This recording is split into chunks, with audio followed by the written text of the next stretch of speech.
JFET amplifiers. That means biasing of a JFET, different types of biasing, and how we can determine the operating point. Before going for JFET amplifiers, I would like to recall the different types of FETs, their characteristics, so that you'll have an idea while going for amplifiers. You can see JFET, N-channel JFET. In N-channel JFET, the channel will be created between drain to source. We can reduce the channel by applying a reverse bias between gate and source. So in N-channel JFET, VGS can be applied negative. If you keep on applying the VGS negative, when VGS is equal to pinch of voltage, VGS is equal to minus VP, the channel will be closed, ID will become 0. So when operating under active region, ID is equal to IDSS into 1 minus VG by PP whole square.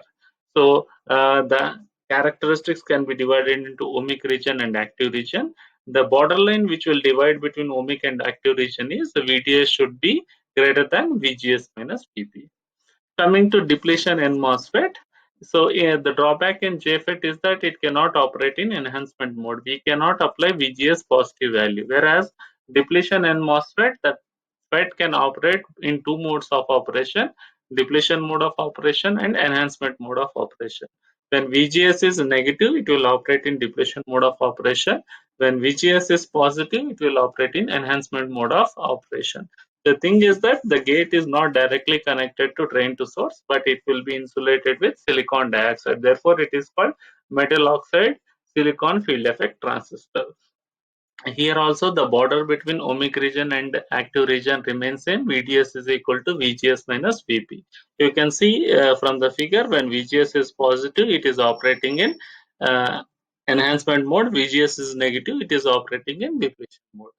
Whereas enhancement MOSFET is completely different from depletion and N-channel MOSFET. In enhancement MOSFET, initially there will be no channel between drain and source. If you keep on applying the VGS, when VGS is equal to threshold voltage or VGS is greater than VT, a channel will be created. Thereby, the drain current starts increasing.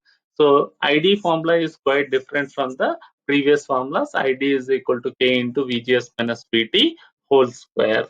So here the border between ohmic region and active region is different. VDS should be greater than VGS minus VT for the enhancement and MOSFET to operate in active region. So what is DC analysis of a JFET? So when the FET is operating in active region, so which has to supply a particular load, then we can determine the Q operating point.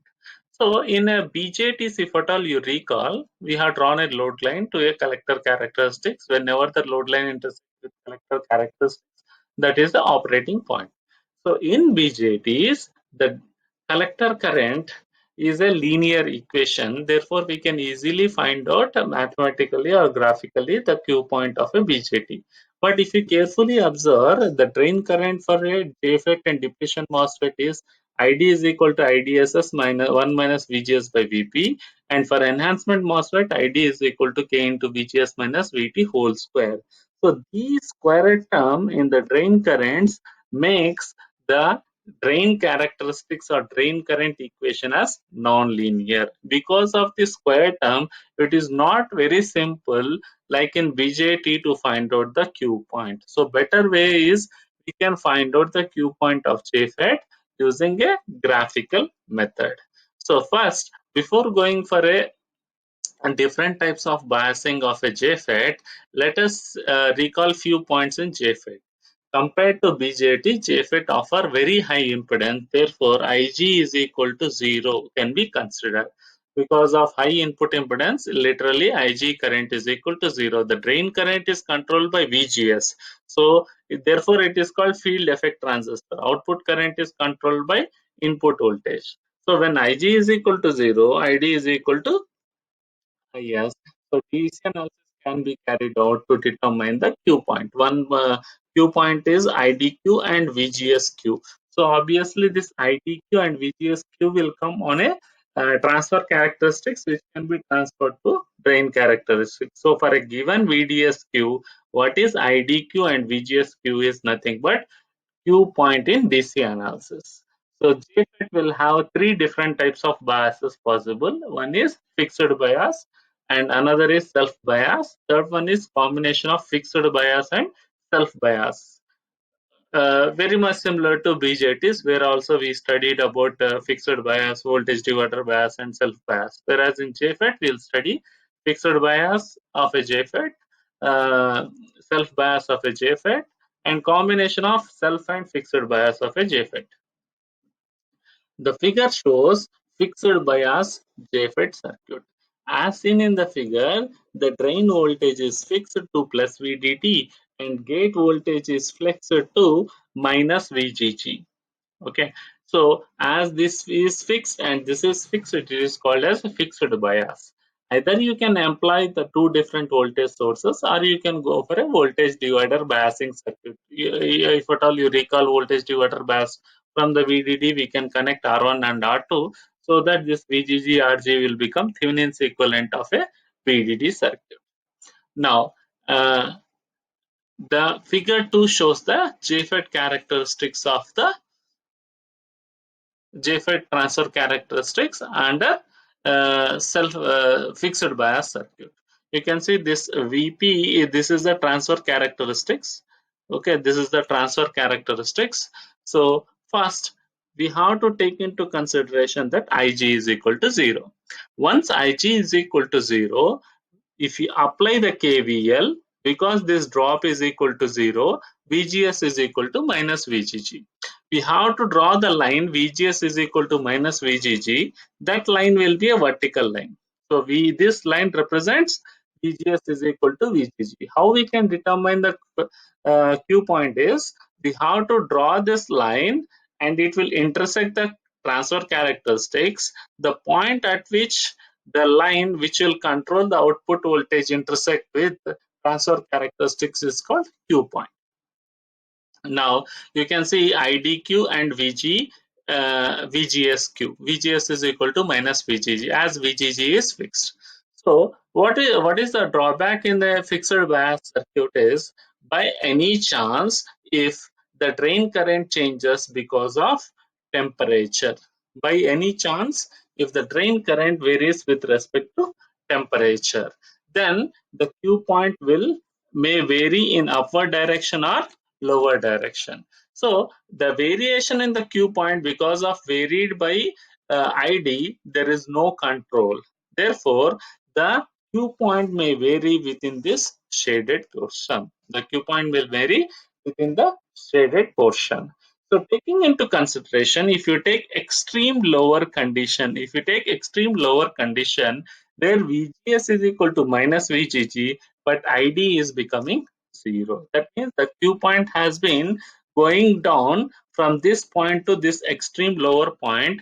Even though VGG is equal to VGS, then ID is becoming 0, which means that JFET is going into cutoff mode. Even though VGG is equal to VGS, JFET is driven into cutoff mode, which is undesirable. Therefore, fixed bias cannot be used because Q point is varying within the shaded region by the external factors. In particular, we can take it as a temperature. And there is every chance of you making the transistor going into cutoff region. So some improvement in fixed bias can be achieved by JFET self-bias circuit. The figure shows JFET self-bias circuit. If we carefully observe in JFET self-bias circuit, there is only one voltage applied, that is plus VDD. Now we have to recall back to do the analysis of this circuit. So for a JFET, Ig is equal to 0. When the JFET Ig is equal to 0, IgRg will also become 0.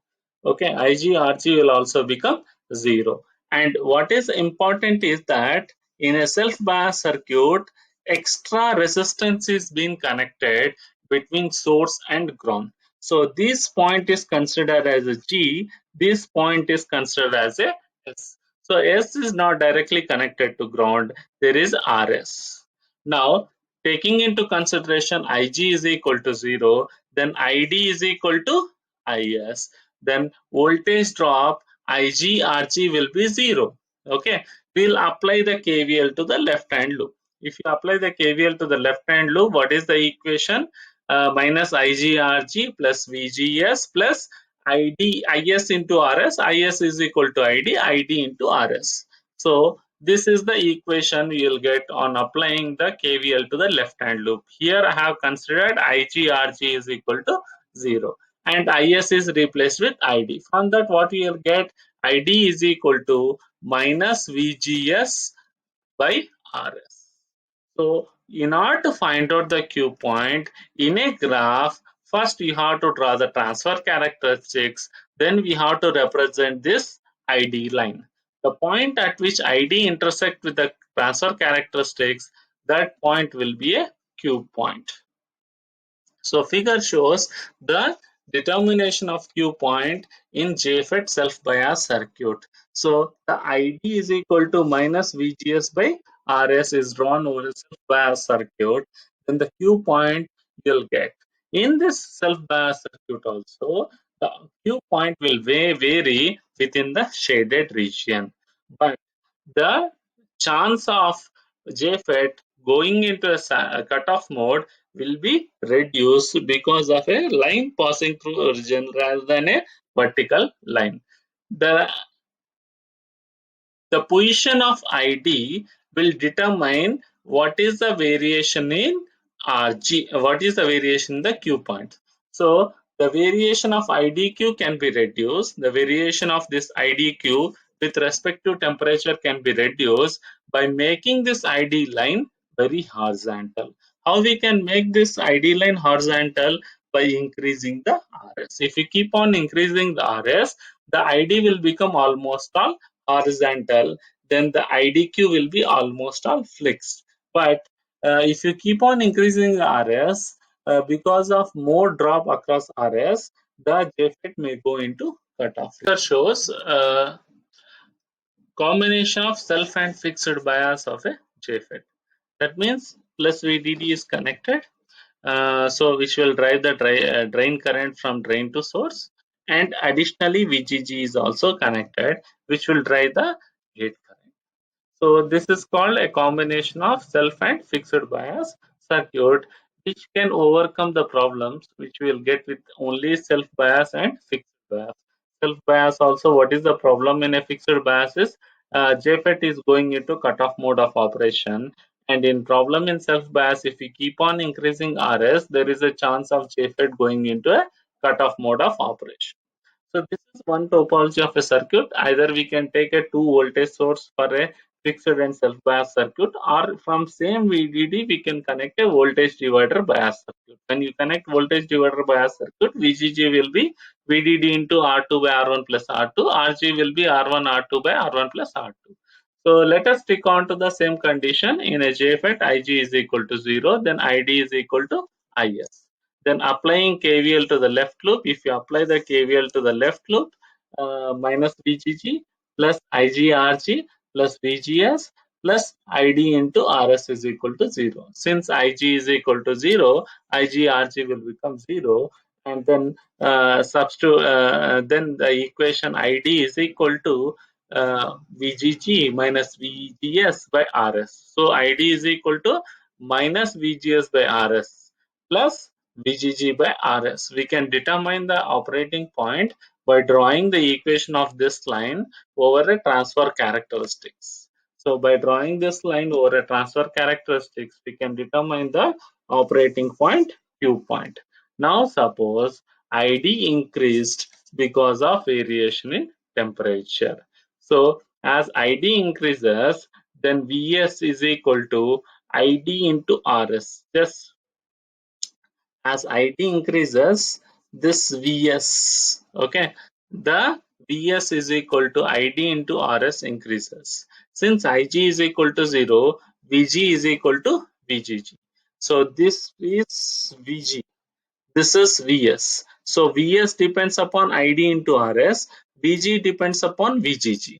So this, there is no drop in Rg. So Vg is equal to Vgg, Vs is equal to ID into Rs. Now when ID increases, Vs increases. When Vs increases, what will happen to VGS? VGS will decrease. So the increase in ID will be regulated by decrease in VGS, because if you just remember the formula for the ID, ID is directly proportional to VGS by VP whole square. So when ID increases, it will be regulated by decrease in VGS, whereby the variation of Q point will be regulated. So compared to fixed bias, self bias, combination of fixed and self bias is more. Let us solve a problem on a JFET amplifier. This figure shows a JFET amplifier. You know, amplifier is a circuit which can amplify a given input signal to output signal. So here AC VS is a AC signal. We'll get output amplified AC signal across drain. Okay. So, but we are doing a DC analysis of this circuit. When we are going for a DC analysis, we should not consider the AC components. So as we studied in a BJT amplifier, capacitor acts like an open circuit for a DC. So applying DC analysis, then we can draw the equivalent circuit of this JFET amplifier, which will look like this. The JFET amplifier, which will look like this. Okay, which will look like this. Now, what is the problem given is, for a JFET amplifier circuit shown in the figure, the saturation current IDSS is 10 milliamperes, pinch voltage is minus 4 volts, R1 is 500 kilo ohms, and R2 is 250 kilo ohms, and VDD is 15 volts, and determine the values of RD and RS such that JFET is biased in active region. He has given a biasing conditions, that is VDS is equal to 5.5 volts and VGSQ is minus 2 volts. So before doing the problem, we need to cross verify whether JFET is operating in active region or not. So two conditions it has to satisfy. So for a given VGS, the VGS should be greater than VP. You can see that what is a VP? Minus 4. So VGS should be greater than minus 4. So VGS is lying in between 0 and minus 4. So VGS is somewhere in between 0 and minus 4. So this condition is satisfied. Second condition which has to satisfy is VDS should be greater than VGS minus VP. What is VDS given? VDS given is 5.5. 5.5 should be greater than VGS minus VP. What is VGS given is minus 2 minus of minus 4. So 5.5 is greater than 2. So both the conditions are satisfied. We can consider JFET amplifier is operating in active region. So once the JFET is operating in active region, this is the circuit which we'll take into consideration. As we have done so many problems, we need to replace this voltage divider bias circuit with a Thevenin's equivalent circuit. So the Thevenin's equivalent circuit VGG is equal to VDD into R2 by R1 plus R2. So what you will get? 5 volts. Then RG is equal to R1 parallel with R2, that is 167 kilo ohms. You have seen that for a active region in JFET, ID is equal to IDSS into 1 minus VGS by VP whole square. IDSS we know 10 milliamperes, VGS is minus 2 volts, VP is minus 4 volts. On substituting, we will get IDQ as 2.5 milliamperes. Once we got IDQ as 2.5 milliamperes, let us find out RS and RD. To find out RS, let us apply KVL loop for this left hand side equation. So it will become minus VGG plus IGRG plus VGS plus ID into RS. So let this node is VS, let this node is VG. Okay, IG is equal to 0.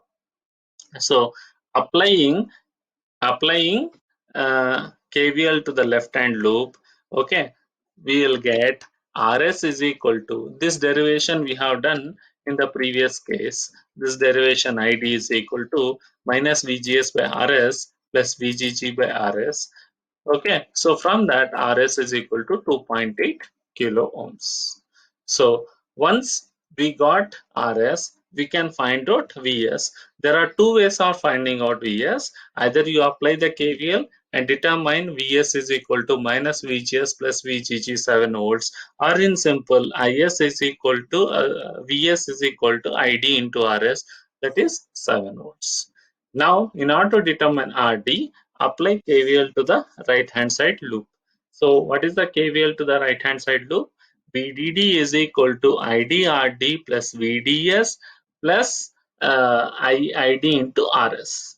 The equation I have not written, you can just write down the equation. VDD is equal to IDRD plus VDS plus ID into RS. So ID we know 10 milliampere, ID we got as 2.5 milliamperes into RD, which we don't know, plus VDS, okay, plus VDS plus ID into RS, which is 7 volts. So VDS is 5.5 volts. Substituting this, RD is equal to VDD minus VDS plus VS by ID, which is equal to 1 kilo. So you can see this ID is equal to VDD minus this voltage. What is this voltage? VDS plus VS. Okay, VDD minus VDS plus VS by ID. You'll get 1 kilo ohms.